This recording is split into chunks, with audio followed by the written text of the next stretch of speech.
It wouldn't be right to have this event. We've had the president from St. Joseph's speak, and we know that half of the crowd who bought tickets here came from St. Joseph's, or we wouldn't have a crowd.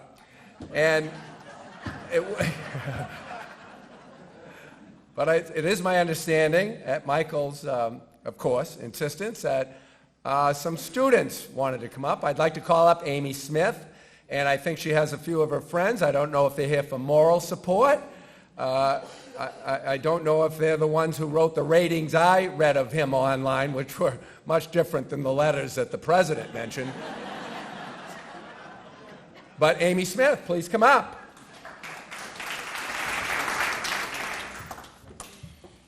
It's my great pleasure that I'm able to speak a few words tonight about Dr. Michael Connolly. I've known Dr. Connolly for over 20 years and first met him when I became a student at St. Joseph's College. During that time, I was fortunate to have him as a professor for 5 different classes. And I've saved all of my notes from those classes because history buffs do that. And I was looking back through them today and I realized that it didn't matter what the class was, he always managed to sneak some Irish history in there. Many years after I graduated, he wrote me a recommendation for the PhD history program at the University of New Hampshire and recently agreed to serve as a member of my dissertation committee. When I began as a student at St. Joseph's, I knew that I loved history, but I didn't really know what I wanted to do with it. Having Dr. Connolly as a professor was a really important reason for why I eventually decided to become a teacher. After graduating at St. Joseph's College, I enrolled in the Master's of Education program at USM, and I often had to reflect on the qualities that a great teacher possesses. So naturally, I thought about Dr. Connolly and the reasons I enjoyed his classes so much. As many of you probably know and has been testified tonight, he's a great scholar and exemplifies lifelong learning. And this is probably true of most professors. But what many of you probably don't know, and what's not true of all professors, is that he's also a really great teacher. He always acted as if there were no other place that he would rather be than in the classroom. He was pleasant, quick with a story, and made concepts that were difficult easy to understand. His lectures were funny, or should I say punny, because those of you who know Mike knows that he loves a great pun. And he created an environment in which students felt safe to participate and voice their opinions. I never once felt like I was bothering him when I asked him for help. He didn't help me because it was his job. He helped his students and continues to do so because he wants to. He has helped me unfailingly at every turn, and that didn't end when I graduated. It has continued for 20 years. Truly, the greatest praise that I can give to Michael is that I hope that my students remember my classes the same way that I remember his. It is so fitting that Michael receives the Claddagh Award tonight, a symbol of enduring friendship, in honor and recognition of all of the students to whom he has shown understanding, respect, and most of all, kindness. Thank you, Amy. There are more students. Vanessa and her friends from the Irish American College. They are here. Please come up.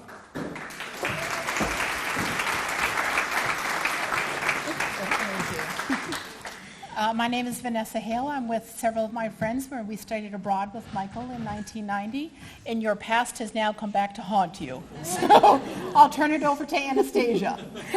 We met Michael as our director and our fearless leader for the Irish American College. He took 25 students from small liberal arts colleges in the Catholic colleges, and we went over and we formed our own college. We didn't need UCG. We didn't need that. They could not have chosen a better man for this.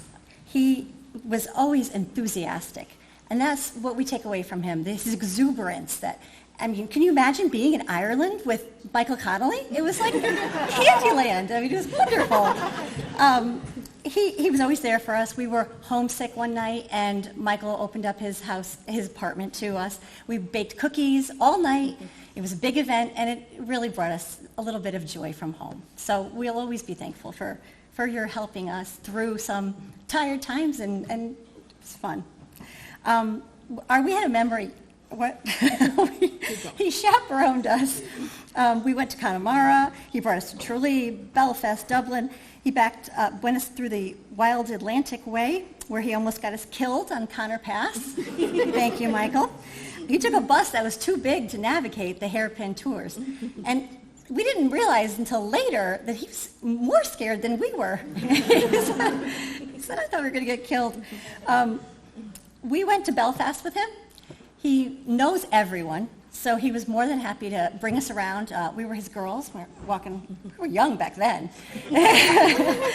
He We were the harem. Yeah. Introduced us to many gentlemen that he was trying to have a good time. We were all enjoying ourselves in Belfast. We didn't tell our parents that we went to Belfast until we got home. But Michael got us safely home. Thank you.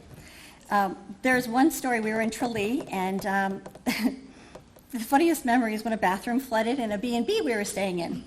And we're wondering, what student, who did this? There's water dripping through the ceiling. Which one of us is to blame for this mess?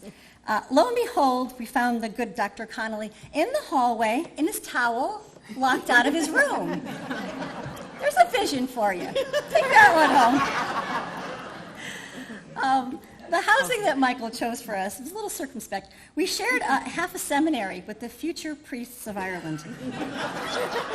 He chose this. 3 of which changed their minds after meeting the Americans. Honest to God. No hot water during the daylight, meager accommodations, and a feisty nun who watched over us. They were all arranged by Michael. Good job, Michael. About a week after he's living with us, he moved to an apartment across the street. In spite of this, it's most impossible not to catch Michael and his love for Ireland, and it's infectious. He was always ecstatic to show us his Ireland. It's been 26 years since his journey began, and Michael and Becky haven't missed an AIC reunion. He's hosted many. We've slept in his house. We've crashed there. Little could we know how much he would impact our lives with his humor, love, and compassion.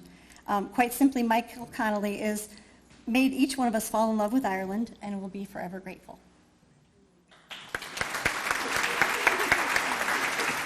Our next speakers, again, a shared platform here. We've had students, and so we're going to have some faculty who taught with Michael in the Semester at Sea program. And these 2 gentlemen are the associate deans. Vinny didn't give me a thing about this semester at sea, so since most of us Irish are at sea, we'll find out what these gents have to say about you. Come on up. Are they here? Oh, yeah. Max Brandt and Dan Garvey. Come on up. Hi, Max. How do you do, Dan? Thank you for your patience. It takes me a little while. I know I was always going to get here, but I wasn't sure you were going to be here or had already left. But anyway, would you like to start? Would you rather have me start? Yes. Absolutely. Okay. Well, speaking of the clock, my wife asked me yesterday, she said, well, what are you going to say about Michael? And I said, well, I'm not going to say too much, about 3 minutes, I said, and, I'm going to make it short and sweet. And she said, are you kidding me? You can't talk. I said, I'm going to talk off the cuff from the top of my head, like a good, Irishman would. She said, you'd better not do that. You'd better put it in writing. You'll never get, it'll take you at least an hour and 15 minutes, she said. So what I did is I did write something out, and I showed it to her. She asked me today before I left. She said, you're going to 2 pages? She said, are you kidding? You're never going to get through. So I promised I'd only do 2 paragraphs, okay? So the first one, and thank you, Jerry, for the introduction. So I am going to read, because otherwise it could take too long. A little more than a dozen years ago, I got a call from our youngest of 2 daughters, Anna, who at the time was a student at St. Joseph's College, of course, and she didn't transfer. 4 years and graduated with honors. She told me about one of her favorite teachers who taught history at St. Joseph's College and suggested that I get in touch with him as a possible faculty member for a study abroad program. I worked with for 28 years called Semester at Sea. And one of my jobs was hiring faculty. So before I knew it, I was having a conversation over the telephone with Michael. And lo and behold, a couple of years later, we found ourselves on a voyage around the world together. And not only did I learn that he was a very good teacher at St. Joseph's College, but also on Semester at Sea, because I got to read all of the great things that students had to say after they took his courses. I like to share Irish stories, my own Irish stories with Michael. We share stories a lot. For example, even though my name doesn't sound very Irish, Max Hans Brandt, I am half Irish because, thank goodness, I had a great-grandmother who lived in Bedford, Maine, by the way, who lived until I was 12 years old. And she used to love to tell me stories of the old country. And one of her stories was, she never went back either, but she said, "I wish I could take you to Ireland myself. I could find me cottage with me eyes closed," she used to say. But we have three things in common, not only Ireland, history also, but Irish music too. So I love music, and she was the first one to sing some Irish songs to me. And she also sang, "It's a long, long way to Tipperary, it's a long way to go." Little did she know, I think, that it was composed in 1912 in England by two English blokes who didn't have any Irish blood in them at all. But anyway, she sang that one for me. The other story I like to tell him is about my first trip to Ireland when I was a student at Gorham State Teachers College, music major for 4 years, didn't transfer. And I heard so much good Irish music in the various pubs that I visited as I was hitchhiking my way around Ireland. So that was another thing that led me to become an ethnomusicologist. And finally, I did my doctorate at the Queen's University of Belfast in Northern Ireland. And whenever I could, I got my way down to County Cork, where the Murphys came from in my family, and to County Tipperary, where the Carries came from, the Carries and the Hogans. So we've had many good times and stories to tell each other. So I'm going to skip the whole thing here, and I'm going to go to the last thing.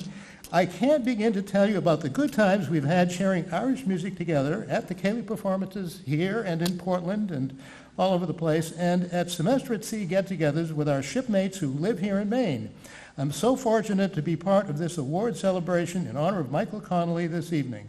Thank you, Mike, for the invitation. Hopefully before the night is over, Mike and I might be able to find a quiet corner where we can go over and sing a song together, an Irish song, because one we always used to love to sing was The Rambling Irishman.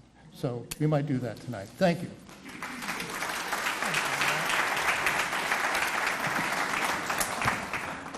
Semester at Sea. Semester at Sea is a floating university that takes approximately 600 college students on a ship around the world. Michael, on several occasions, has been asked to be a faculty member. Not a bad gig. He's joined some other people who we've invited to be on the ship, including Mikhail Gorbachev, Mother Teresa, Fidel Castro, Arthur C. Clarke. These are the ones that just pop into the top of my mind. So being invited on Semester at Sea is not only a feather in his cap, but it's a life-changing experience for the students that are exposed to Michael and for all of us that are part of that program. I was lucky enough in 2011 to be the dean on the voyage. It's an experience that I've had many times, and occasionally I have an opportunity to hire someone like Michael. Max introduced us together. At that point, I was the president at Prescott College in Prescott, Arizona. And I came out here, went to Max's house, and had a chance to meet Michael and Becky, and we've become lifelong friends from that point forward. We've sailed together. I want to tell you just a brief story that's important to me. Since there is no bio, you just need to know that my roots in Ireland are as deep as anyone in this room. My last name is Garvey. I've done my DNA, and I'll match up with anyone here. And although I've told you I was from Arizona, I'm actually from a neighboring state slightly south of here that has a few Irish in that neighborhood as well.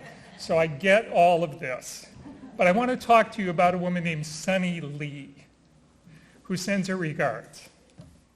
Why is this important? Sunny Lee is Korean American, and she works at Berkeley, University of California, Berkeley. And she was on the voyage with us.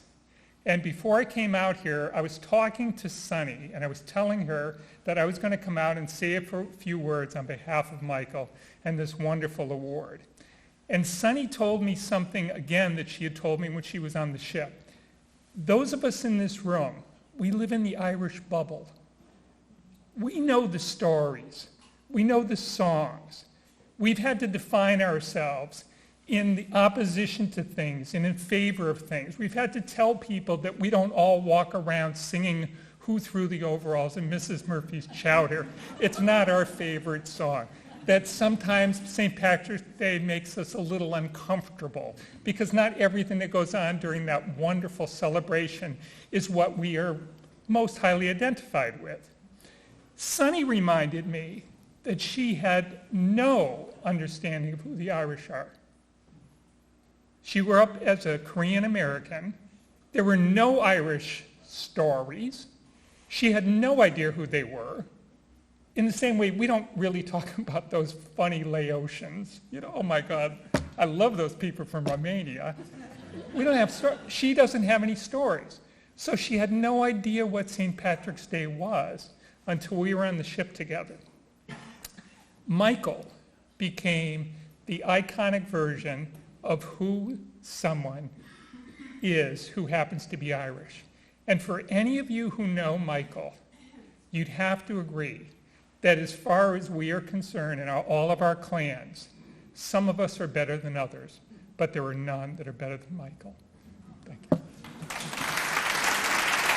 Thank you, Max and Dan. And believe it or not, we are making progress. We are getting there.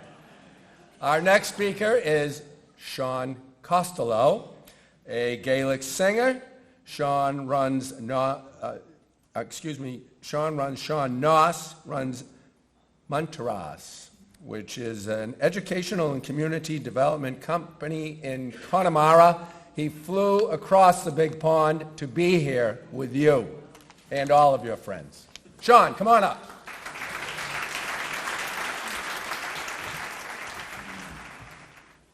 Guramaga, Jerry. Thanks, Jerry.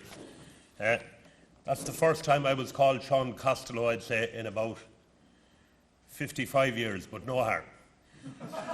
It usually goes Sean O'Custela, and I'll have to correct you twice. I'm not known for my Gaelic singing, although I have sang here before and I wasn't thrown out. Mostly I recite poetry, and I've recited a few poems here, and I think most people have enjoyed them. I'm delighted to be here. Tonight, unfortunately, well, I won't say unfortunately, it might go all right, but tonight's contribution has been dictated by Michael, because about 2 years ago, in the company of his beautiful wife, Becky, and Margaret Lacombe down there, I visited Calvary Cemetery in search of a relative of mine, a granduncle of mine, and a great-granduncle of my cousin Chris down there. And in Norwood he had a fairly wild reputation. I think his relatives, brothers and sisters in Norwood, Mass, politely asked him to leave and go to Portland. He had a reputation of having the odd fight outside a bar, especially when he had a bit too much whiskey taken. But we finally, thanks to Margaret, came to where he was buried. And it was a poignant moment for me, because there, right in front of my eyes, I had found that this Irish emigrant from Spiddle in Connemara had, within a space of 5 or 6 years, lost, for some unknown reason, 4 of his children. And then I think it came to me, maybe, why at times he was angry after a few pints or whatever. And of course another reason would be that leaving a place like Callawincha or Moynish or Spiddell Even if there was poverty there or hardship, was hard to take at times because there was a close-knit community there. There was a pride there. Above all, there was what I call tachtanier, resilience there. And I think that's what the people of Portland that I know and the people of Norwood that I know, and those two are great Connemara communities and great Irish communities. And that's something that belonged to them.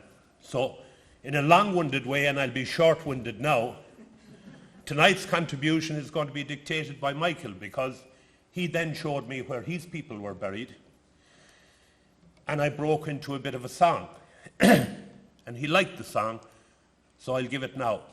But I think it's very important if you're singing a song, or if you're saying a song, as we say in Irish, abadoran, that the people that you're singing to can understand what you're saying. So we have a very famous cookery program in Ireland by a woman called Dorina Allen. And after she's finished cooking, she says, or before she prepares, she says, here's a little something I've done already.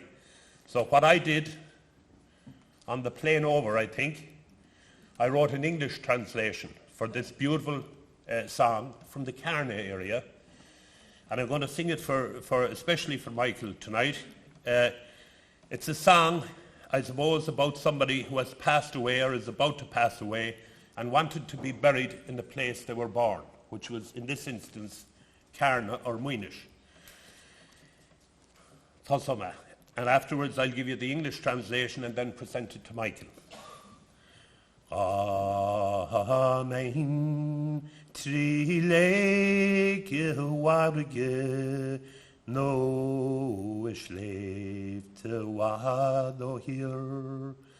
Scanning nach behem mochivruchten.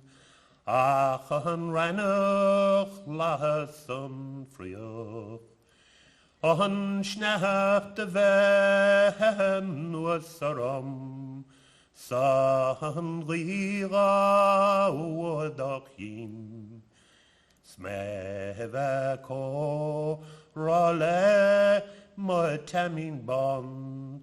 Near the wemmoney. Sawide heilish kerde yunnes me taun givre schatjert vor.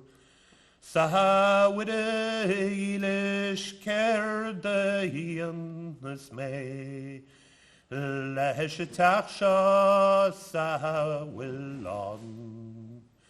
Nach gestor Adim tu Lalina huelvra Lalin kun hua vägshenen kjol Esantelor hor glas vafas Agus gari mach mochon ragam As fear skaban the glar, smata shano hain emwinish, biach shi dinta on the galiv, biach moribin is machlo karam.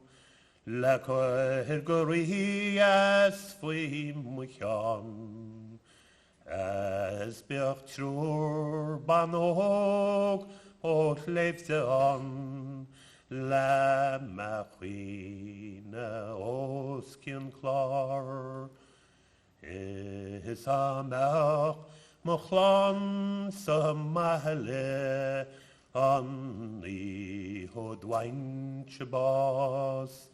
O horadish go filmtoch me fatri gostri la. O horadish go filmtoch me sna kagana vedish lan. Fiorach parik mor gumwinish me no esgarov vachalla is gul sheer creanche ganyagam biach na brat the chafil antol Sna tugi letter call me Mar nilehinyan de moidram Ach tugi sheer gohamwinish me Some na tuchin for me go hard Bain a sail sheher na duchani Sní vei wagnes armon. I suppose some of you thought it was going to go on for another 5 minutes, maybe.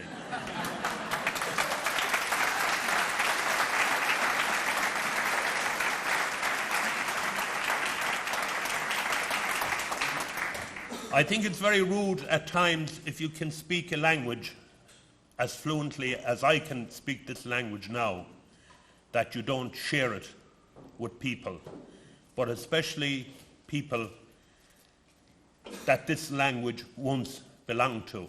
And I reiterate what former Mayor Brennan has said, that we face challenges to maintain that special and great relationship we have with this country. And I commend the work that Michael has done in his various books in establishing and maintaining the reason for that link. So with that, I'll give you the English translation so that you'll have some clue that I wasn't openly insulting anybody with that song. Were I 3 leagues upon the sea or in mountains far from land, and not a single soul for company save the fern and heather grand. Snowflakes falling down on me, and a fierce wind blowing them away. But to converse once more with fair Tommy my store, these long nights would not delay. O blessed Mary, what will I do? This winter is coming cold. O Mary, what have you in store for me, for this home and all its fold? 'Tis young of age I leave you to keen at the very best of times, when leaves on trees are turning green and the cuckoo's tune he chimes. And hew a coffin find for me from the very best of pine, and if Sean O'Hine is in Moynish, let it be cut from his own hand. My cap and nice bright ribbon fix upon my head so grand, and 3 keening mountain women be sure to have at hand. If my clan were in the neighbourhood on the night I passed away, they would surely keen me as they should by dark nights and by day. With tobacco pipes they'd wake me, and with jugs and kegs salute me, and Big Pat would take me to Moynish, irregardless of the sea. And sailing west by Inchugana's sand, let the sails be hanging high. Don't bury me in Lettercalla, for none of my kin there lie. Take me to fair Moynish, where they'll keen me good and loud. The sand dunes bright with bonfires, I'll be back amongst my crowd. Gurmagi.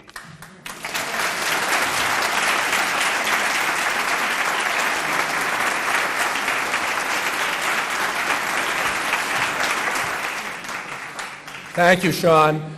We're down to our last 2 speakers. And our last speaker will be our special speaker who will introduce our guest of honor. But our next speaker is Martin Keene, who also flew the Great Pond, another person who thought so much of you that he came here to express his love for you. And he is a prolific writer for the Connaught Tribune, Please come and join us, our team.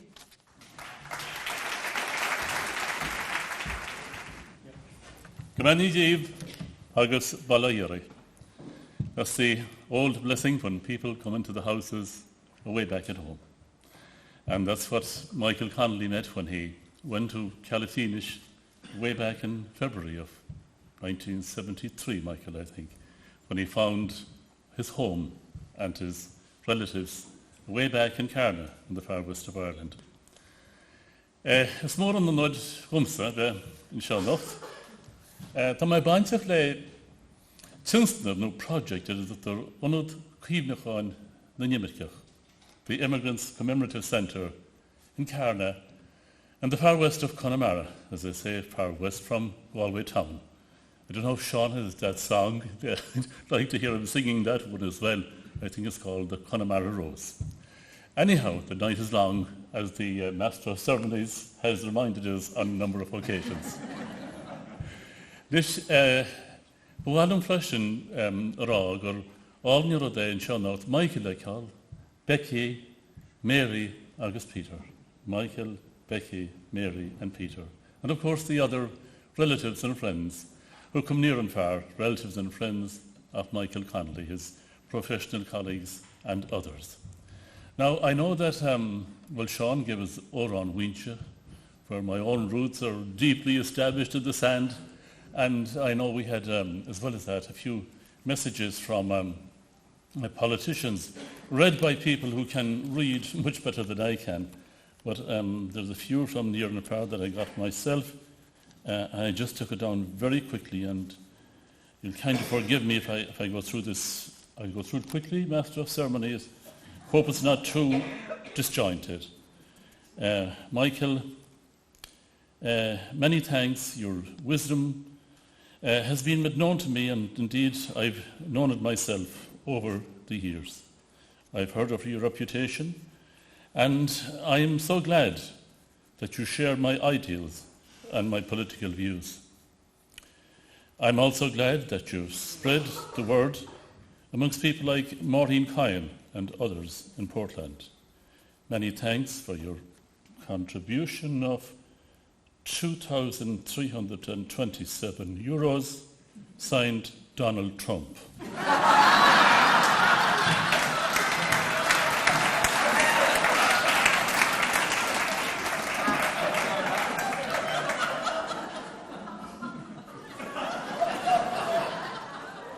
$2,329.22.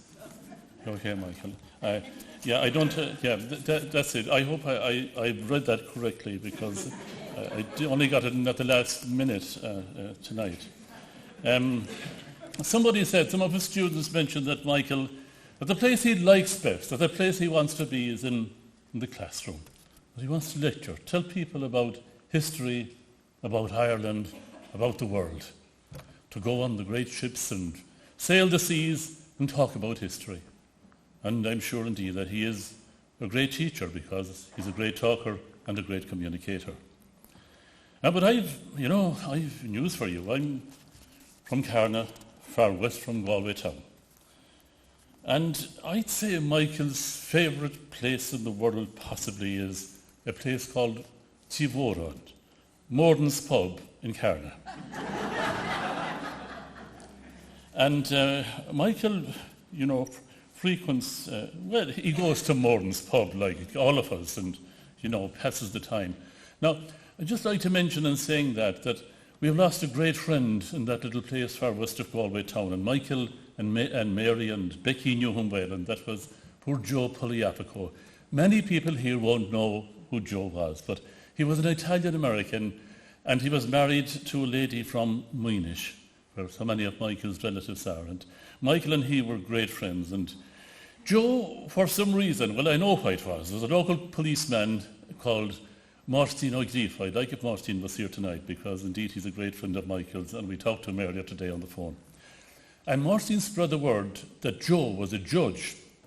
Now, Joe wasn't a judge. Joe was a businessman and a teacher by profession. But for some reason, the story caught on all over the place, and policemen even were a bit worried about the judge, this American judge who was going all over the place. And people believed it. And sometimes Joe would be accosted outside the local store or at Tiburon, and he would be asked, "Judge, do you know I have a problem now? How would I sort this?" And Joe, of course, had a good wit, and he began to cop on how to deal with Irish people. And he'd say, "You know, I can't do a Boston accent, but Joe, you know, I'm retired. Now, then Michael would be with him sometimes, and they would say, somebody would ask, "Cehim Buchalshin in Yengi Joe Polyafrico. Who's that guy along with Polyafrico tonight, along with the judge?" And some people would say, I told them one, I said, "You know, that guy's a professor." And he's damn not a professor. And Michael added to this situation because he used to have 25 people in the car going home from Tiburon at 1:30 in the morning. But he really proved it one night, I think, when he had a pint, and the pint kind of dragged him towards the floor. It could happen to anybody. And he wound up on all fours on the floor in Tiburon, and he asked, where was the man who fought his great-grandfather 235 years ago? Let him turn up now. But having said that, we've had great times with Michael. Níl na gcónaí Michael, bhí míle fáilte rud, agus banam muid fíor hainniú go deo, as na thorishin agusú at Chorna. It's so good to be here in the main Irish Heritage Centre. We back at home, in honour of the immigrants. And you know, I remember I think he was my favourite uncle, Jimmy. And often when we used to be out in the little fields of West Galway, our little place at home, he used to show me a neighbouring field, and there was a gap. And he told me there may have been 10 children, 11, whatever it was. And he'd say, you know, each and every one of them went out that gap. It was a shortcut to a long road. Each and every one of them went to America or further afield. And Michael, your people, they went out that gap. They took the long road, faced the rough seas, came here, and in a generation, made their way in life, and the next generations did different things, and did things like you did, and kept their memory alive. And that's what we want to do with the Immigrants Commemorative Centre that we are in the process of building at home, and of which Michael indeed is one of the patrons.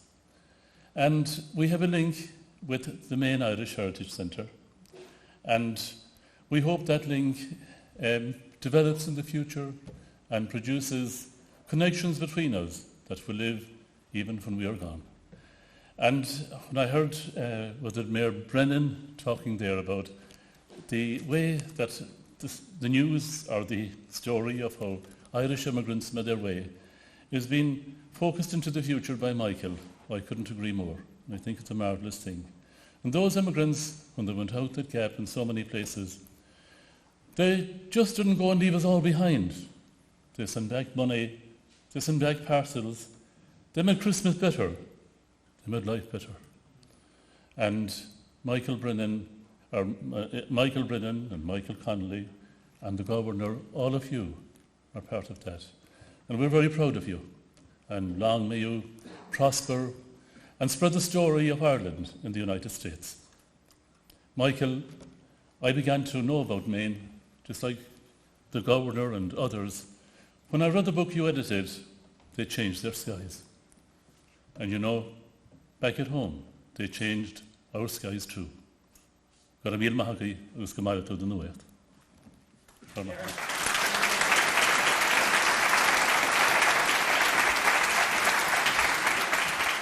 Thank you, Martine. We now have our last speaker before the guest of honor speaks, who will introduce our guest of honor. And this is the person who knows Michael best of all. She is the one who actually found all of the misspellings in his books before they went to print. The one who loves him even more than we do. Becky Hitchcock has a few things to say.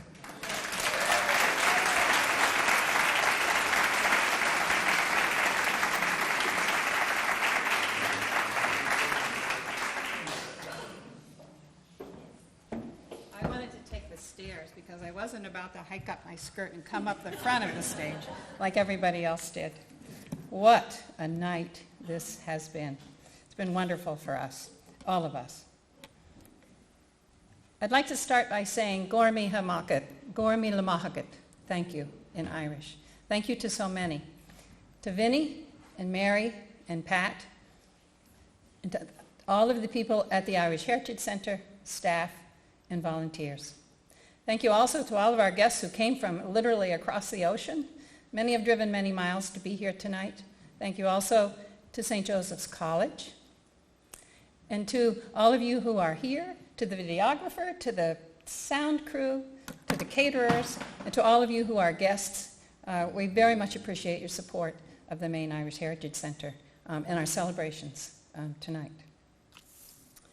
I've been with Michael for 25 years, and I didn't think that I was Irish. I thought that I was English and Welsh. Well, when we went to Ireland the first time, I think the word went out all over Ireland. We've got to find some Irish roots for this woman if she's going to be with Michael Connolly. Well, eventually we actually did, my great-grandmother, Maggie Davis. It's been my pleasure to spend my life with Michael. Like I said, it's been 25 years. We've traveled to many places together. I was counting them up the other day, at least 25 different destinations in Europe. Ireland together at least 10 times, and to all the other British Isles as well. We've been to at least 25 of the 50 states, and Washington, D.C., for Sarah to know that, and Canada and Mexico. We've been around the world twice together through Semester at Sea. And exactly 1 year from now, we'll be taking our third trip around the world together with Semester at Sea.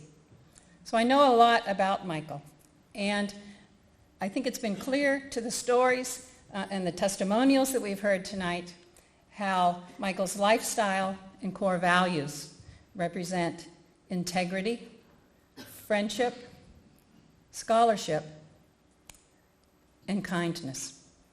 And I would say that would be a charity too. There's a saying, and some of you may have heard of it, behind every successful man stands a woman who couldn't be more surprised.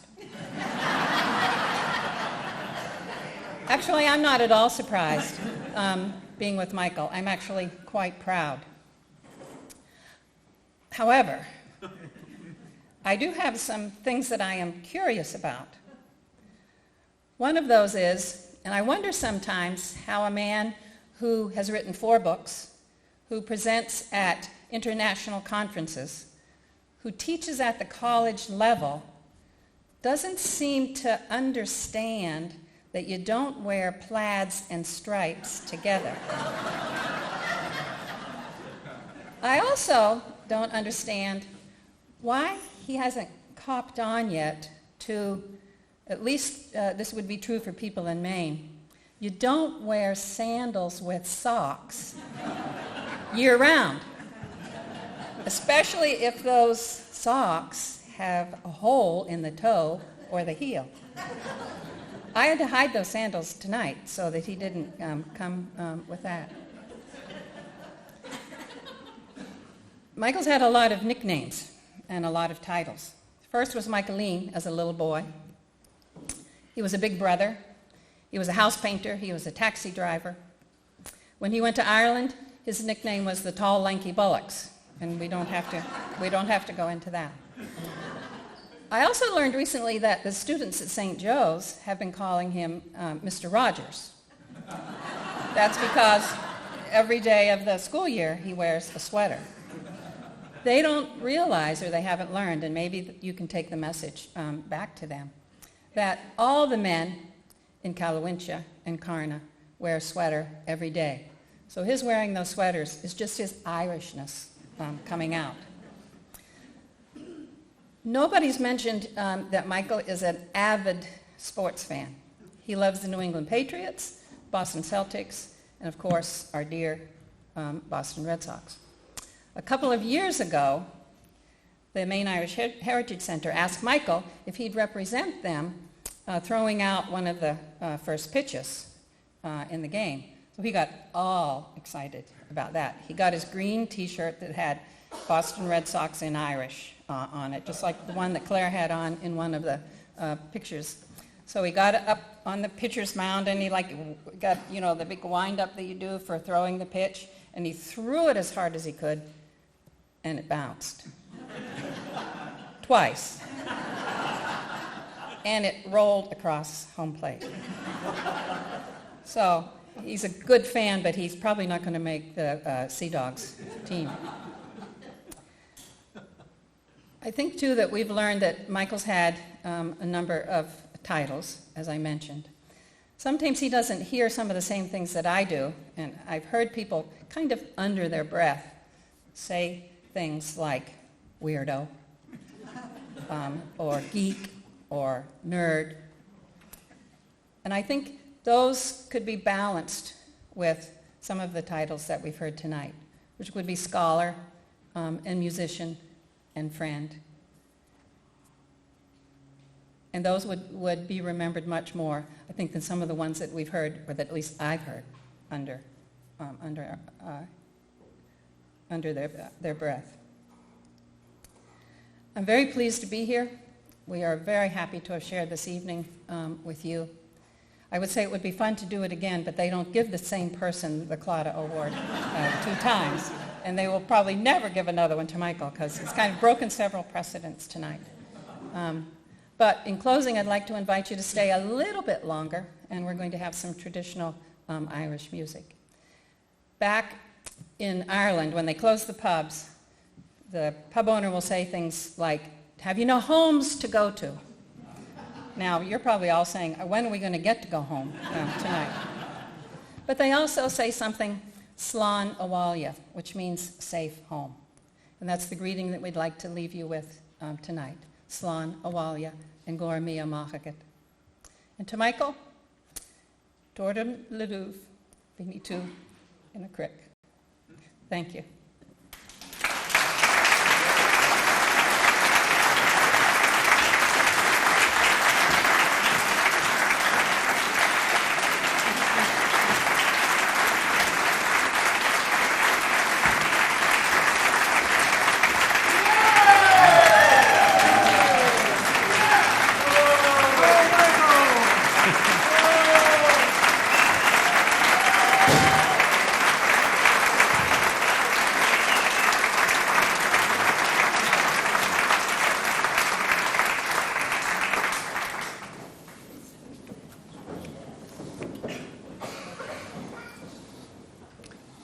Around me the images of 30 years, an ambush, pilgrims at the waterside, casement upon trial, half hidden by the bars, guarded, Griffith standing in hysterical pride, Kevin O'Higgins' countenance that wears a gentle questioning look that cannot hide a soul incapable of remorse or rest, a revolutionary soldier kneeling to be blessed.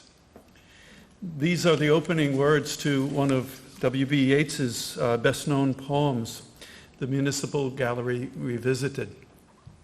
It was late in his life.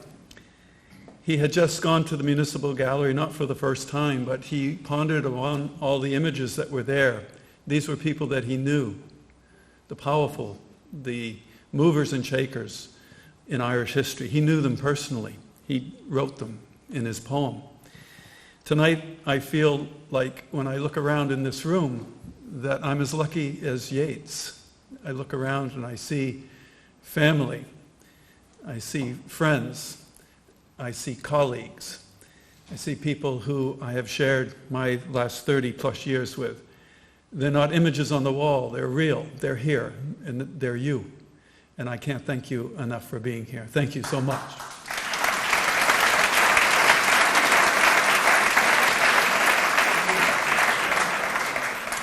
I would say that I'm going to be brief, but I won't.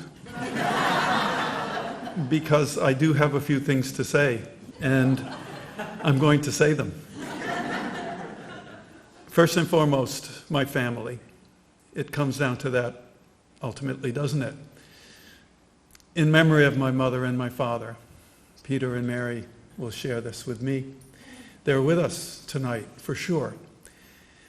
My mother said when we put her ashes out at the cemetery to open up the urn and to throw them on the soil, because she wanted to come up through the roots of the tree. And in the fall of the year, the most beautiful leaf would be her, and we would know it. And just a couple of weeks ago, I was out at the cemetery staring up at that maple, and didn't a leaf fall right down on the Connolly plot, and didn't it land right on Norma's name? So she did just what she said she would, as she always did. She was not Irish, she was Yankee. She was Norma Isabel Scribner, daughter of Guy Bernard Scribner and Addie Nile. And I got to know that part of the family pretty well. We always identified as being Irish, but in reality we were half Yankee and half Irish. As a historian, I need to call it the way that it is. Mom was born in Rangeley, Maine, a family of 9. Life was not easy for her. Her dad was a lumberjack. They moved every couple of years. They said to go to greener pastures where the trees were still standing, but in reality, I think it was because they couldn't afford the rent, and they had to move on. So it's not just immigrants, but people who are native to Maine and to other places that are also struggling today, and we need to be aware of that for sure. Ultimately, my mother became, as they say, more Irish than the Irish themselves. And this was one of the great gifts that she gave to us. And we remember her always for that.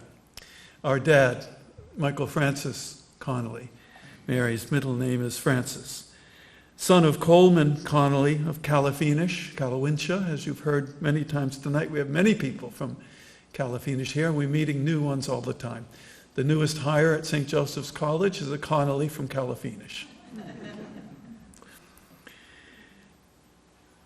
His wife was Mary Josephine Joyce of Weenish.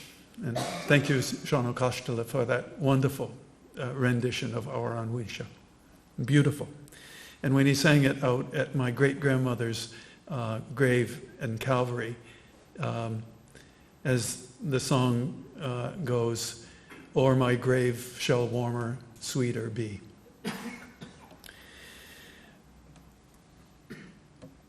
And my heart, it is there, where the skies are so fair, and old Ireland is calling to me. I sang this song when I was 3 or maybe 4 years old. I sang all the verses of that tumble-down shack in Athlone. My dad taught it to me. It was before I knew many words, but I knew the song all the way through. And old Ireland was calling to me at the age of 3 or 4. How could I have helped to become what I am today? He instilled that in all of us, and we're so grateful. My brother is here, Peter Lawrence Connolly. His middle name is after my father's best friend, and he became our best friend as well. He's the person who was the informant for me for my dissertation. It started out as a sociology paper at Boston College. It became much greater than that. It stayed with me for years and years. Thanks to Vinnie O'Malley, and Jack Humanek is here tonight from the Portland Longshoremen Benevolent Society, the Irish Longshoremen Association.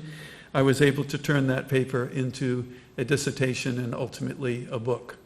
So my brother Peter, named after that self-same person, Larry Welch.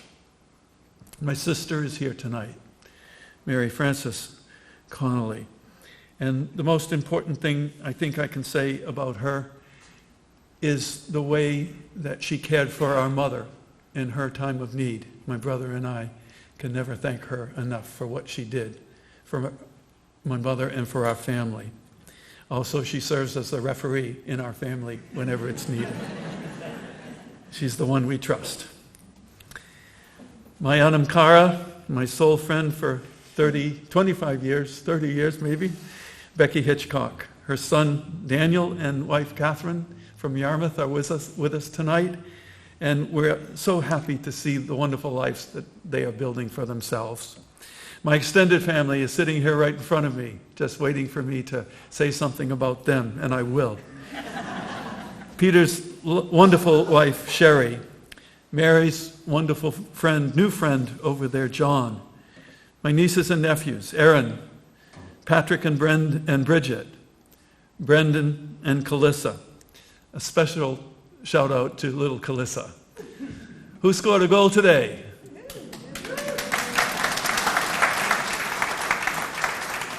20 or 30 seconds into the game, was it? There you go. Callie was with us most of last year on Munjoy Hill at the East End Community School. We're loaning her now to the West End, and we hope you can do as well for her here as we did on Munjoy Hill.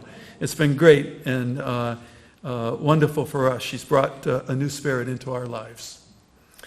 My great appreciation to the Maine Irish Heritage Center. I mean, when Vinny came to my house to tell me about this, I thought he was pranking me. I really did. Especially when I look at the previous winners of this award, several of whom are with us tonight. Governor Brennan, thank you for your friendship over the last few years. It's been wonderful to get to know somebody from Munjoy Hill, all these things that we shared together, but the most important thing, I think, is trust and friendship. Thank you. Jim Wellahan, all the way down from Lewiston, where most people thought people were either French or Somali, but the Irish have quite a history in that town. The McGillicuddies were there, I think, a long time ago. Who was it that dug the canals that powered the factories? How about if we give a big hand to Sopo Catering for the incredible food tonight?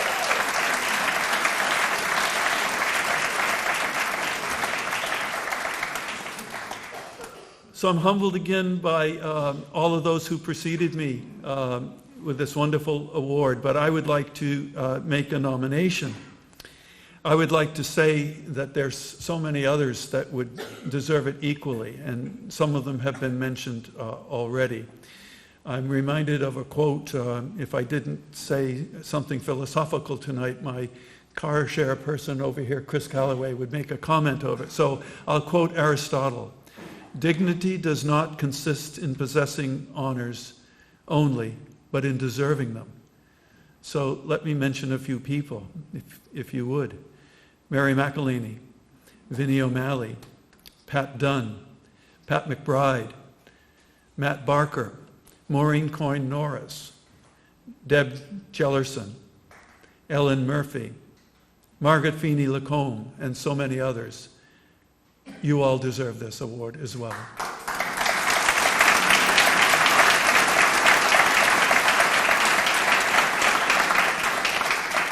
I'm not feeling particularly funny tonight. I'm feeling humble, so it's unusual for me to feel this way. It's an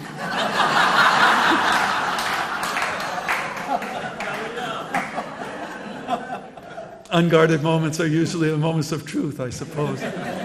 It's all about Mike. But seriously, my mornings now are often spent walking down the beautiful paths at St. Joseph's College down to Sebago Lake, which with this drought is disappearing by the day. But it's a beautiful, awe-inspiring thing. And I'm so grateful to the Sisters of Mercy. There's a table of sisters back there that I've come to know over the years.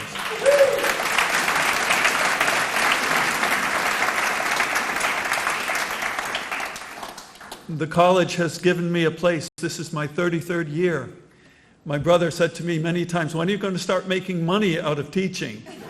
Because as he said, I was learning for many years. I'm glad now that I did stay at it. I'm glad I went on and did all the degrees pretty much at once, because it's allowed me for all of these 33 years to do what I wanted to do, which is to teach. But also I've been able to, thanks to the college and faculty development grants, teaching scholarships, sabbatical leaves. These are wonderful, wonderful things. People who look at professors and they say, well, why do you have all those things? And I think professors look back to them and say, why don't you as well? Why aren't workers treated like this? We're treated well. Maybe we don't have the highest salaries, but we have the best jobs. And I can't thank St. Joseph's College enough for what they've done for me for the last 33 years.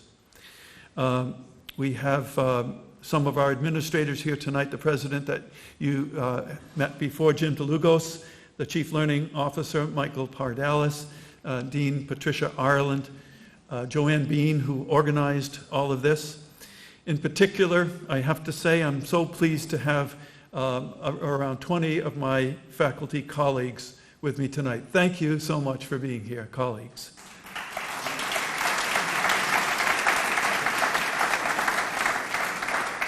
I can't and shouldn't mention you all, but I'll mention the baseball coach at the school, Will Sanborn, and his lovely wife, Lynn Brown. I've known Will for many years because when I started there in 1984, young Will was a history major and the winner of the Clio Award in history. So even though his hair turned prematurely gray, and the students are always surprised to find out that he was a student of mine at one point. Sisters of Mercy, of course, I've mentioned before, but the Bagot Street new restaurant that we have opened there is a familiar name to me and familiar name to everybody back at that table. Of course, Bagot Street is the location of the Mother House of the Sisters of Mercy in Dublin. But what some of you know, but others don't, is when I was working on my dissertation, I lived on the corner of Herbert Place and Bagot Street. And it was often that I would come back from studying at the National Library and see people from Portland that I knew. And of course, being all about Mike, I thought they were there to see me.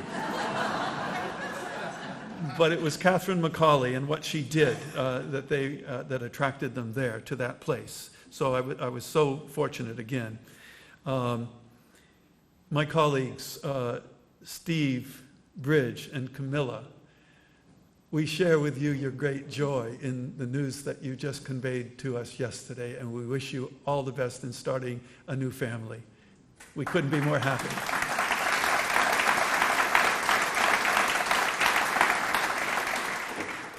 Sister de la Salle O'Donnell was the sister that I shared an office with, the only person honored in such a way, because she didn't want to share the office. And there was no other office to share. So when I went in with Sister de la Salle, I was met for 3 solid weeks with silence. But I had a secret weapon. So one day after 3 weeks of silence, I waited for the right moment and I said, "Sister, was your father a longshoreman?" And we became close friends ever since. Sister Mary George O'Toole, who grew up just in this neighborhood, for sharing your Sister Peggy and your brother Coleman, Father Coleman, who was so nice, both of these people, to my dear friend Claire Foley. Sister Florette, who couldn't be with us tonight, but Sister Joyce Mahaney, who does so much good work for taking care of Sister Florette, as she did with Senator Margaret Chase Smith. It's an act of love. Sister Florette couldn't have been nicer to my mother when she couldn't speak, and she took her into the library where she worked, and they had a conversation for 20 minutes or so. As my sister said, pure gobbledygook. But it was a wonderful thing to do. And the sisters who are still on the faculty at St. Joseph's College, especially for their attention to the governance of the college, they are very cognizant of that and aware of that. My good friend from Portland, Suzanne Murphy, when she thought about coming out to the college, and I knew a little bit about Suzanne, and I gave her 10 reasons why she wouldn't fit in St. Joseph's College. And she said to me, "Those don't scare me.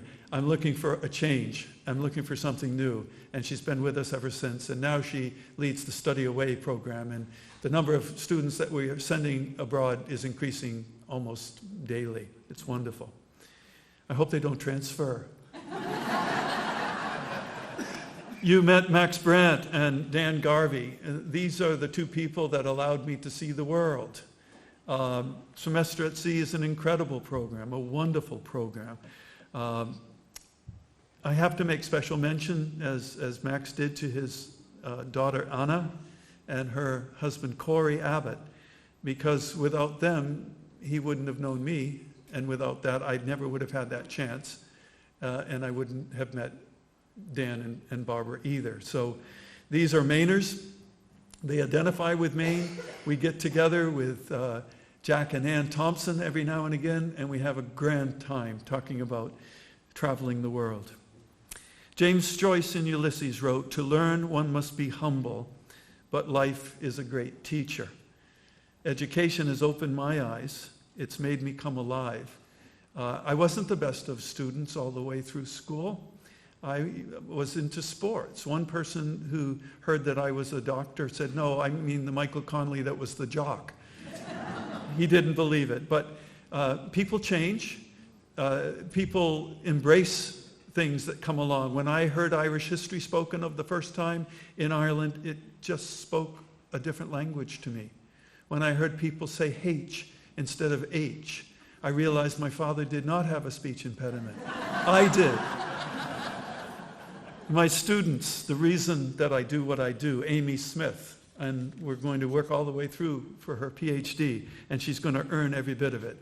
The first session we had with famous professors down at UNH, they couldn't have been more proud of the work she's done already, and I couldn't be more proud of her. Sarah Poirier, is Sarah still with us tonight? She had to go. Well, good, I can say something about her then. When I heard she was coming out of the closet, I thought she was changing from Republican to Democrat.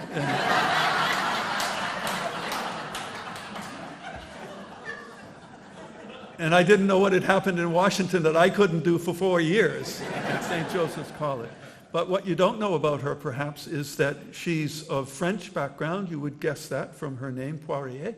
But you wouldn't know that she also was half Lebanese and attended the same St. Joseph's Maronite Church in Waterville that was attended by Senator George Mitchell and his family. So they know each other very well. Chiara Ferrante, one of my students who opened the door to me to Letto Montepello in Abruzzi, Italy. Those of you who know Portland know it's not all Irish. Mostly maybe, but there's a lot of Italians and others who live here, and Letto Montepello is to Italy what Spittle and Carna and Calafinish and Weenish are to the Irish who live here. Angela Gleason, one of our bright stars from St. Joseph's College, a double major, history and philosophy, taught at Yale, taught at Princeton for a number of years, presently the Title IX coordinator at Yale University, a Fulbright scholar to Germany. She fell in love with all things Irish and moved on to the Institute for Advanced Studies in Dublin, where she became a prolific and very talented speaker of Old Irish and able to read the old manuscripts. The Irish American College in Clonmara, the meadow of the Virgin Mary in Galway. And thank you so much for the crowd over there that you heard. We had a marvelous time, didn't we? The winter of 1990, one of the worst winters that Ireland ever had. Force 9 gales almost the whole time. The River Shannon overflowing its banks for most of the winter. Becky having to fly over Shannon into Dublin just in order for the plane to arrive. You told a few stories, but nobody mentioned Snow White.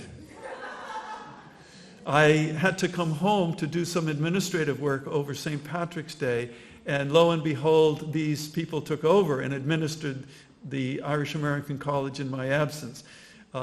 For St. Patrick's Day, they dressed up like the dwarfs, and one of them, the speaker tonight, was our Snow White. They were very popular in Galway, as you could imagine.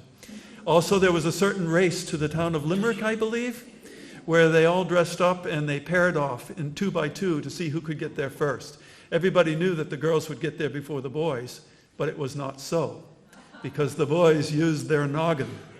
They broke into the seminary, took priestly garb, put it on, went out to the road, and were the first ones picked up hitchhiking. My summers in Mechawana in Winthrop, Maine could not have been better. They were really my formative years. Cliff Ives and his wife Jane, and Jane as well. And your husband couldn't be here tonight, Paul Hahn, but we all shared Mechawana together. But what we also shared was the people who ran Mechawana. It's not the place, it's the people, isn't it? It's not St. Joseph's College, it's the people. James Connolly always said, Ireland without its people is nothing to me.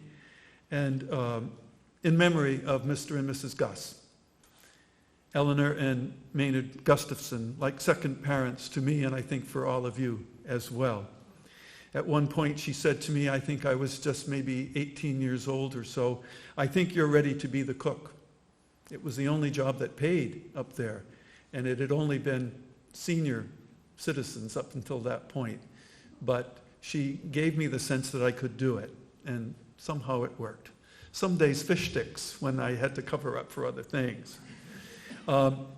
Just quickly, my schooling years, I started out on Munjoy Hill. When I went to college, I found I was the only person ever to have walked to every school that I ever attended. Monument Street School, Murata Adams School, Emerson, Jack Junior High School, where Callie attended last year under a different name now, Portland High School. All of these are gone except Portland High School, one of the oldest high schools in the country. I passed the admission test to get into Portland High School. My high school classmates and friends, Bobby Carter, Joanne Israelson, Ronnie Taliento and his wife Mary Russo, Jeannie Wynot Vickers, who became the superintendent of schools in Portland, the Portland High School class of 1969. A person that you all know who's here tonight, David Brennerman, and especially his wife Nancy, who helped to coordinate the Joe Brennan Archives that just opened about a month ago. Thank you to all of them. I was thinking when I was at the Brennan Archives that if anything had happened to that crowd tonight, even Shelley Pingree's seat might be in danger. There were so many Democrats here that night. My early teachers at Emerson School, especially I think of Florence Vos and Josephine Rand, women who never married. That was the tradition back then. It largely was. They taught me things. If of thy mortal goods thou art bereft, and to thy humble store 2 loaves alone to thee are left, sell one, and with the dole buy hyacinths to feed thy soul.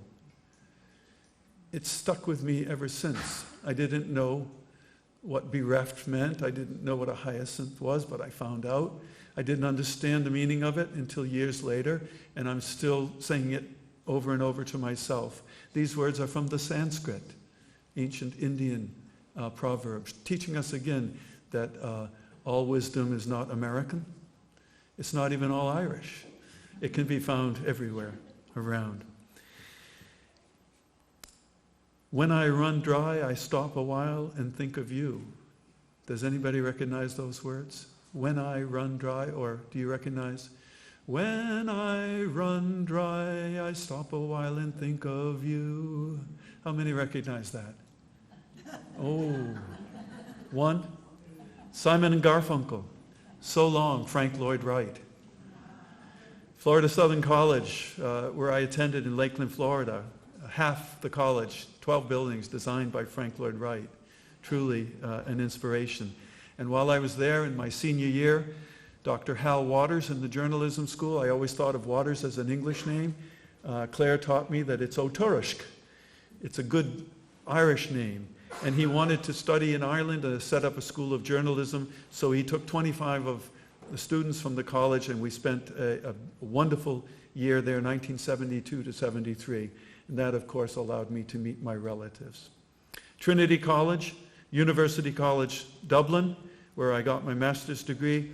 My mentor was Dr. Robin Dudley Edwards, famous professor. Very harsh, I was told, so I was ready. I was buzzed in. I went up to his office off Stephen's Green in the center of Dublin.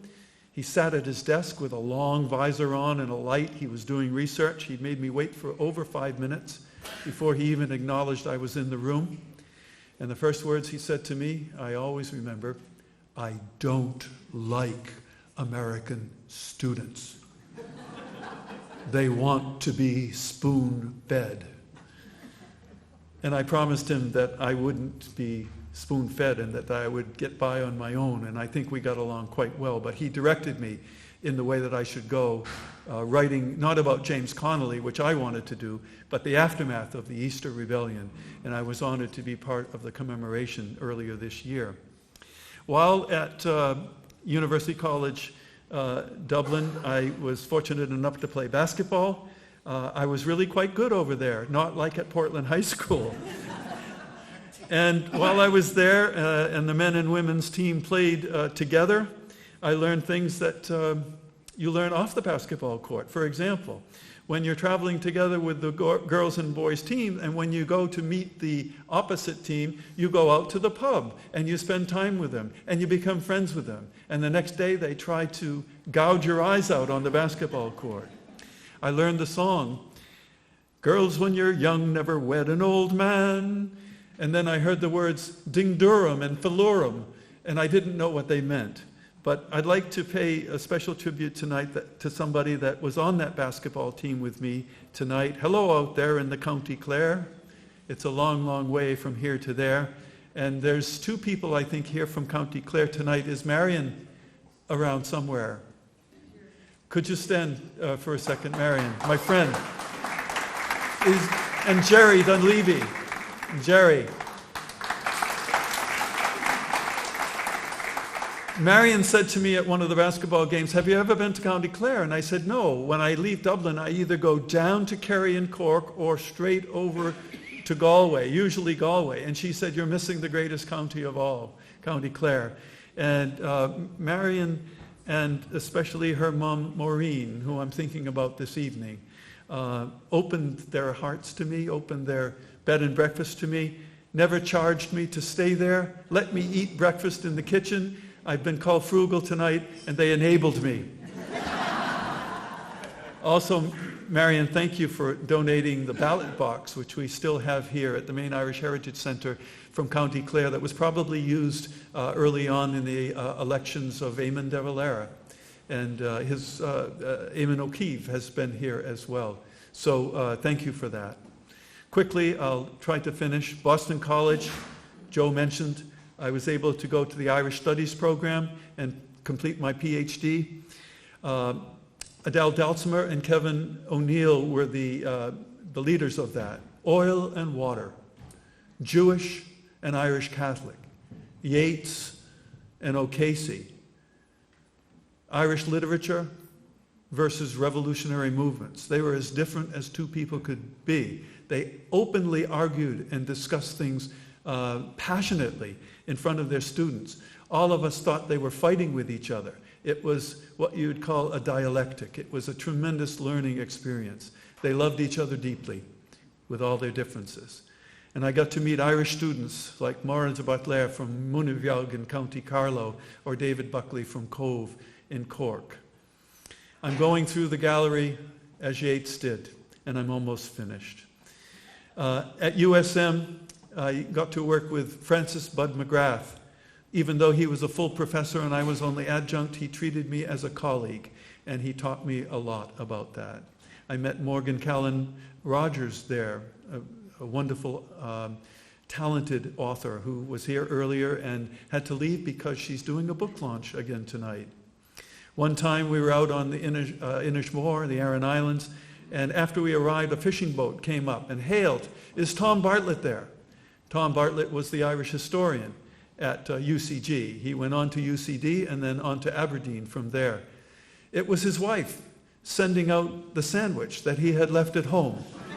She had gone down to the Claddagh and found a local fisherman who would bring it out to the Aran Islands, and so he arrived just at the same time we did. I thought when I saw that sandwich arrive, Aran Islands, the way life should be. While I was working with the Irish Studies program there, I was able to attend Áras Martin O'Coin in Carraroe, County Galway. Martin O'Coin was a great prolific writer in the Irish language. And I'll share with you briefly just one experience there. We were broken up into beginning, intermediate, and advanced. At the time I was in the intermediate class. I would be a rank beginner, Claire will tell you now. I've forgotten more than I ever knew.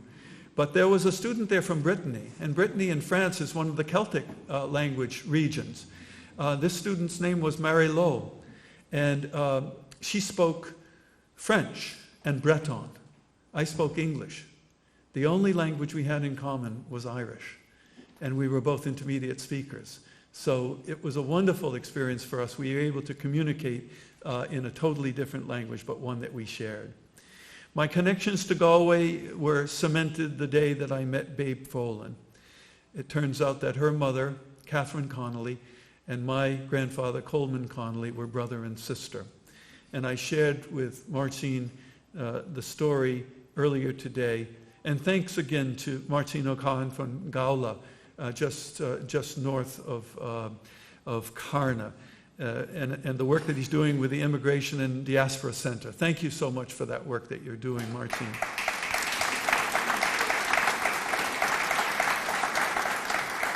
And Sean O'Costello, who sang the wonderful song, for the work that you're doing with Winthrop. Community development is needed everywhere. And also that we met Tom Conroy from Russmuck, a good friend of the mayor of Boston. So I was given directions to Calafinish. It's a long road from Recess to Calafinish. Back in the early 70s, there were few cars and no public transportation. And so by the time I got to Carna, about maybe 12, 13, 14 miles, I still had a few miles to go. What was it that, when I arrived in Calafinish, there was no road sign or anything, but what was it that made me turn off the road, which I did, and go up what they call a boreen, a small road, a dirt road, a gravel road, which I did. It turns out that Tricia Erickson, her people are from that same place. She's here tonight taking pictures, and here she is.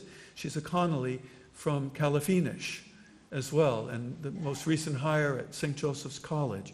What was it that made me turn by the Folins and the Gannons and the Devans, by her people, and go into the fourth house? I still can't answer that for you, but maybe some of you could answer it. But I did. I went into the fourth house. The doors are always open in Connemara, even in the winter. When I walked in, there was a short, softig woman and a wonderful face. And she looked curiously at me, and we got talking. She was a native Irish speaker, of course, but we communicated in English. And she started asking me questions, and each question was a little bit more precise. And the final question she asked me was, did your father have a bad knee? Well, he did. He had polio. She didn't have that word in English. And when I said he had polio, he had no use of his left leg, she knew exactly who I was, and she came over and hugged me, a hug I will always remember.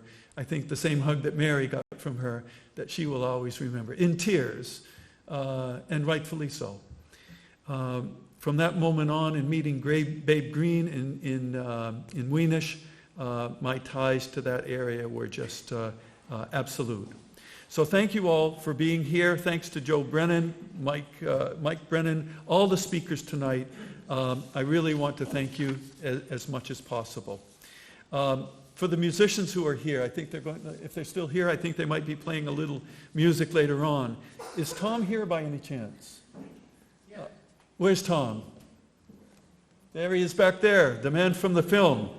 I'd like to dedicate this to him. When I play on my fiddle in Dooney, folks dance like the wave of the sea. My cousin is priest in Kilvarnet, my brother in Machwabwee. I passed my brother and cousin. They read in their book of prayers. I read in my book of songs I met at the Sligo Fair. When we come at last at the end of time to Peter sitting in state, he will smile on the three old spirits, but call me first through the gate. For the good are always the merry, save by an evil chance. And the merry love the fiddle, and the merry love to dance. And when the folk up there spy me, they will all come up to me with, "Here's the fiddler of Dooney," and dance like the wave of the sea. Tom's Portland's Fiddler of Dooney, and thank you for the musicians who are here tonight. I see Sharon and Tom and maybe others as well. Let me conclude by saying this. I started with a writing from W.B. Yeats, The Municipal Gallery Revisited.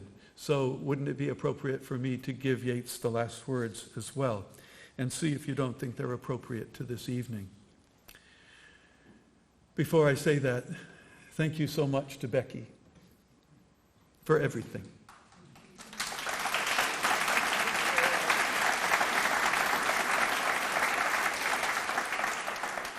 Thank you so much for Claire Foley, who is the matriarch of the Irish community in Portland and has been for the last 25 years.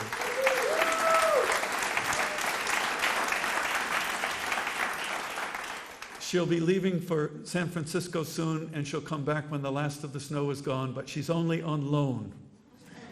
So let me finish and conclude with the last verse of Municipal Gallery Revisited by W.B. Yeats.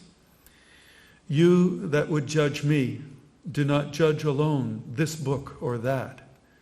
Come to this hallowed place, where my friends' portraits hang, and look thereon. Ireland's history in their lineaments trace. Think where one's glory most begins and ends, and say, my glory was, I had such friends. Gura Mila Mahagav. Thank you.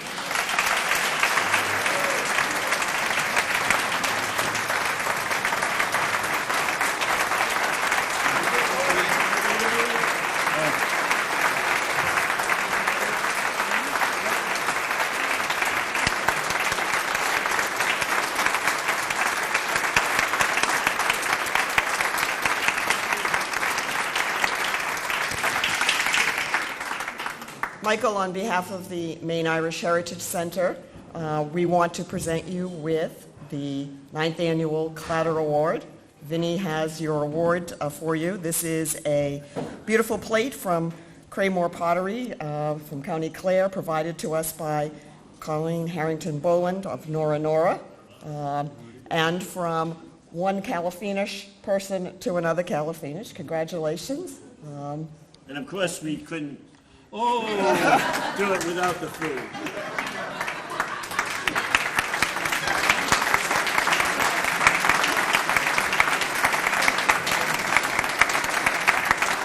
Whoever says prayers are not answered.